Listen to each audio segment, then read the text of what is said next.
गांव की सभी औरतें उसी से ही चूड़ी खरीदती थी, क्योंकि उसकी चूड़ी बहुत ही सुंदर होती थी। क्योंकि मुन्नी खुद ही अपने हाथों से चूड़ियां बनाया करती थी। चूड़ी तो उसकी बहुत सुंदर होती थी, पर मुन्नी की सूरत वो बहुत ही कुरूप थी, काली थी। इसलिए गांव की सभी औरतें उसे कल्लो कल्लो बोलकर चिढ़ाती थीं। एक दिन मुन्नी की दुकान पर गांव की दो औरतें उषा और निशा चूड़ी लेने आती हैं। ए चूड़ी वाली, जरा हमें अच्छी सी सुंदर सुंदर चूड़ी दिखा तो। और मुझे भी, मेरे मामा के बेटे की शादी है, उसकी शादी के लिए मुझे चूड़ी चाहिए। हाँ हाँ बहन, दिखाती हूँ अभी।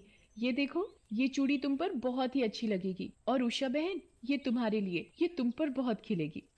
ये इतनी भी खास नहीं है, तुमने तो बिल्कुल अपने जैसी बदसूरत से ही दिखा दी है। फिर दोनों मुन्नी का मजाक उड़ाने लगती हैं और जोर जोर से हंसने लगती हैं। फिर दोनों वहां से बिना चूड़ी लिए ही चली जाती हैं। शाम का समय था। मुन्नी अपने घर में बैठी हुई चूड़ियां बना रही थी कि अचानक मुन्नी के घर में आग लग जाती है। मुन्नी का ध्यान बस चूड़ी बनाने पर था। उसे जरा भी पता नहीं था कि उसके घर को आग ने घेर लिया है। तभी मुन्नी की नजर आग पर जाती है। आग आग, अरे कोई बचाओ मुझे, मेरे घर में आग लग गई है, कोई तो बचाओ। मुन्नी की आवाज सुनकर गांव के सभी लोग वहां इकट्ठा हो जाते हैं।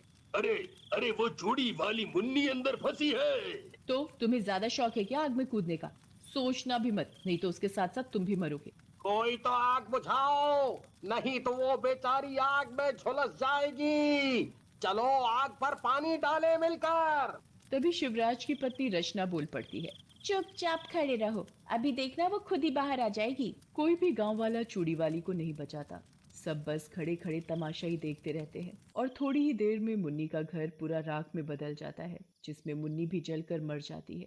वो मर तो जाती है, पर मरने के बाद वो चुड़ैल बन जाती है। ये गांव वाले चाहते तो मुझे बचा सकते थे, पर इन लोगों ने मुझे नहीं बचाया। मैं चिल्लाती रही कि कोई तो मुझे बचाओ, पर सभी खड़े खड़े मुझे जलता हुआ देख रहे थे। अब देखना मैं तुम्हारे साथ क्या करती हूँ। चुड़ैल बदले की आग में थी। गांव वालों से बदला लेने के लिए वो फिर से चूड़ी वाली बनती है। कोई गांव वाला उसकी सूरत ना देखे, इसलिए वो घूंघट डालकर अपने सिर पर चूड़ियों से भरा टोकरा लेकर गांव में चूड़ी बेचने जाती है। अब देखना मैं इन सब पर क्या जादू करती हूँ।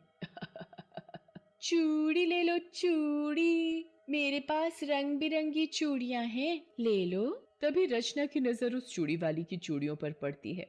अरे वाह, इतनी सुंदर और चमकदार चूड़ियां। ए चूड़ी वाली, जरा इधर तो आ। बताओ बहन, कौन सी चूड़ी पहनाऊं, लाल वाली या हरी? मुझे तो वो हरी वाली चूड़ी पहना दो। अच्छा, पहले एक बात तो बताओ, ये तुमने इतना लंबा घूंघट क्यों डाला हुआ है? वो हमारे यहाँ घूंघट में ही रहने का रिवाज है, इसलिए। फिर चुड़ैल रचना को चूड़ी पहनाती है। उसे हाथ लगाते ही चुड़ैल उसकी सारी सुंदरता अपने अंदर खींच लेती है और उसे काली बदसूरत बना देती है। पर रचना को इसका जरा भी पता नहीं होता। जब वो चूड़ी पहनकर घर में घुसती है तो रचना का पति चौंक जाता है। कौन हो तुम? और तुम्हें क्या चाहिए? हैं? बिना बोले ही तुम तो घर में ही घुसे आ रही हो। अभी तक तो सब ठीक था, पर ये मुझे पहचानने से मना क्यों कर रहे हैं? हाँ हाँ, चलो चलो, निकलो यहाँ से। हे भगवान, इन्हें क्या हो गया जो मुझे पहचान ही नहीं रहे? अजी मैं हूँ, मैं तुम्हारी पत्नी रचना, और कौन? आप ऐसी बात क्यों कर रहे हैं? तुम्हारा दिमाग तो ठीक है, अपनी सूरत देखी है? जरा आईने में जाकर अपनी सूरत देखो। फिर रचना अपनी सूरत आईने में देखती है तो चीख पड़ती है। ये आह, ये मेरे चेहरे को क्या हो गया? मैं इतनी बदसूरत कैसे हो गई? उसे ना तो उसका पति पहचान रहा था और ना ही गांव की कोई भी औरत। सब लोग उसे दुत्कार कर भगा देते हैं। वो चुड़ैल कुछ दूर पहुंचकर बहुत खुश होती है। अब आएगा मजा। जो मेरे सीने में बदले की आग थी, वो थोड़ी कम तो हुई। अगली सुबह चुड़ैल फिर आती है गांव में चूड़ी बेचने। चूड़ी ले लो चूड़ी, मेरे पास हर रंग की चूड़ी है, सुंदर सुंदर। जो इन चूड़ियों को पहनेगा वो अप्सरा लगेगी, अप्सरा। तभी गीता की नजर उस चूड़ी वाली पर पड़ती है। ओ चूड़ी वाली, जरा रुक तो, जरा दिखा तो, तेरे पास सच में ऐसी भी कोई चूड़ी है जिससे मैं अप्सरा जैसी दिखूंगी? हाँ, मैं सच बोल रही हूँ। ये देखो कितनी सुंदर चूड़ी है, हीरे की तरह इसकी चमक तो देखो। वाह, ये तो बहुत ही सुंदर है। अब तुम जल्दी जल्दी ये चूड़ी बांध कर मुझे दे दो। किसी भी तरह मुझे इसे चूड़ी पहनानी पड़ेगी। अगर मैंने ये सारी चूड़ी बांध कर दी तो मैं इसे छू कैसे पाऊंगी और इसे बदसूरत कैसे बनाऊंगी? तभी, ऐसे कैसे बांध दूं चूड़ी? ये जो तुम्हारे कोमल कोमल हाथ हैं, इनकी सुंदरता बढ़ाओ और इन्हें अभी पहन लो। अच्छा ठीक है, तुम इतना बोल ही रही हो तो पहना दो फिर ये चूड़ी। फिर चुड़ैल उसके साथ भी वैसा ही करती है। उसे हाथ लगाते ही उसका सारा रूप अपने अंदर खींच लेती है। मेरा काम अब खत्म, मैं चलती हूँ। एक एक कर मैं उन सभी औरतों को बदसूरत बना दूंगी जो मेरा बहुत मजाक उड़ाया करती थी। अभी जाकर ये चूड़ियां पड़ोसन को दिखाती हूँ और जलाती हूँ उसे। पूजा बहन, जरा बाहर तो आओ। क्या हुआ, इतना शोर क्यों मचा रखा है? बाहर आते ही पूजा जब गीता की सूरत देखती है तो बहुत हंसती है। अभी अभी कहीं कीचड़ में गिरकर आ रही हो क्या? तुम ऐसा क्यों बोल रही हो? मैं तो तुम्हें अपनी ये चूड़ियां दिखाने आई थी। तुम तुम तुम तुम किसी चुड़ैल से कम नहीं दिख रही। बस फिर क्या था, दोनों में लड़ाई शुरू हो जाती है। अरे मुझसे क्या लड़ती हो, पहले अपनी सूरत जाकर आईने में तो देखो। दूर खड़ी चुड़ैल ये सब देखकर बहुत खुश हो रही थी। अभी तो ये शुरुआत है, मैं तो यही चाहती हूँ कि तुम सब लड़ो मरो, एक दूसरे को बेइज्जत करो। फिर चुड़ैल हंसती हुई गांव से बाहर चली जाती है। एक एक करके चुड़ैल गांव की सभी औरतों को बदसूरत बना देती है। किसी का पति उसे नहीं पहचान रहा होता है तो किसी के बच्चे अपनी माँ को नहीं पहचान पा रहे थे। निशा बहन, गांव की सभी औरतें कितनी बदसूरत और काली हो गई हैं। पूरे गांव में बस हम कुछ औरतें ही बची हैं जिसे अभी तक कुछ नहीं हुआ। इसका मतलब अब हमारी बारी है क्या?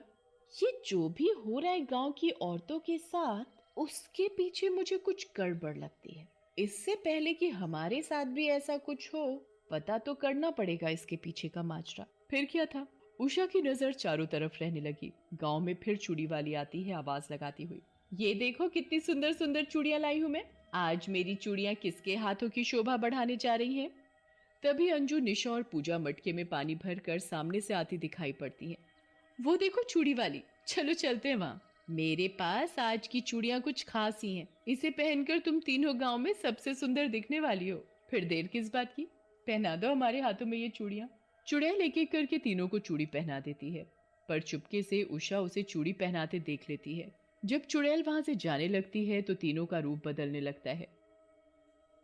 अच्छा, तो ये बात है, सारी गड़बड़ ये चूड़ी वाली की है।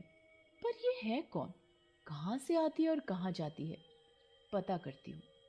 उषा चुपके चुपके चुड़ैल का पीछा करती है। जैसे ही चुड़ैल अपना घूंघट ऊपर करती है तो उषा उसे देखकर चौंक जाती है। ये ये तो कोई चुड़ैल है, प- पर ये ऐसा क्यों कर रही है? ये पता करने के लिए मुझे पहाड़ी वाले बाबा के पास जाना पड़ेगा। उषा वहां से सीधा बाबा के पास जाती है और बाबा को उस चुड़ैल के बारे में सब बता देती है। तुम्हें घबराने की कोई जरूरत नहीं, मैं उसे अपनी शक्तियों से भस्म कर दूंगा। तुम एक काम करो, ये लो रस्सी। कल जब वो चुड़ैल गांव आई तो उसे इस रस्सी से बांध देना। इस रस्सी पर मैंने मंत्र पढ़ दिया है, चुड़ैल इस रस्सी को चाहकर भी नहीं खोल पाएगी। फिर मुझे यहाँ बुला लेना। उषा फिर रस्सी लेकर वहां से चली जाती है। अगले दिन जब चुड़ैल चूड़ी बेचने आती है तो उषा उसे बातों में लगा लेती है। ये चूड़ी तो बहुत ही सुंदर है। ऐसा करो, एक एक करके तुम ये सारी चूड़ी मुझे पहनाओ। जो चूड़ी मुझे सबसे अच्छी लगेगी वो मैं ले लूंगी। चुड़ैल जैसे ही उसे चूड़ी पहनाने के लिए आगे हाथ बढ़ाती है, वैसे ही उषा जल्दी से उसके हाथ रस्सी से बांध देती है और चिल्ला चिल्ला कर सभी गांव वालों को इकट्ठा कर लेती है। जल्दी आओ सब। क्या हुआ बहन, क्यों चिल्ला रही हो? उषा चुड़ैल का घूंघट हटा देती है। ये देखो, ये कोई चूड़ी वाली नहीं थी, ये तो कोई चुड़ैल है। हाँ हाँ, मैं चुड़ैल हूँ, और मुझे चुड़ैल किसने बनाया? तुमने। जाने दो, छोड़ दो मुझे, तुम सबको नहीं छोड़ूंगी मैं। जैसे मैं चली थी वैसे ही तुम सब भी चलोगे। क्या मतलब है तुम्हारा? मैं वही मुन्नी चूड़ी वाली हूँ। जब मैं जल रही थी, तड़प रही थी, उस समय कोई भी गांव वाला आगे नहीं आया मुझे बचाने, और तुम्हारी पत्नियां मुझे हमेशा चिढ़ाती रही कल्लो कल्लो बोलकर। देखो मुन्नी, जो भी तुम्हारे साथ हुआ वो बहुत बुरा हुआ, पर ये देखो ना, वो आग खुद से लगी थी। इसमें गांव वालों की कोई गलती नहीं है। नहीं, मैं सबको मार दूंगी, जला दूंगी। इतने में उषा वहां पहाड़ी वाले बाबा को बुला लाती है। बाबा अपनी पोटली से भस्म निकालता है और उस चुड़ैल के ऊपर छिड़क देता है। उस चुड़ैल के ऊपर भस्म पड़ते ही चुड़ैल गायब हो जाती है।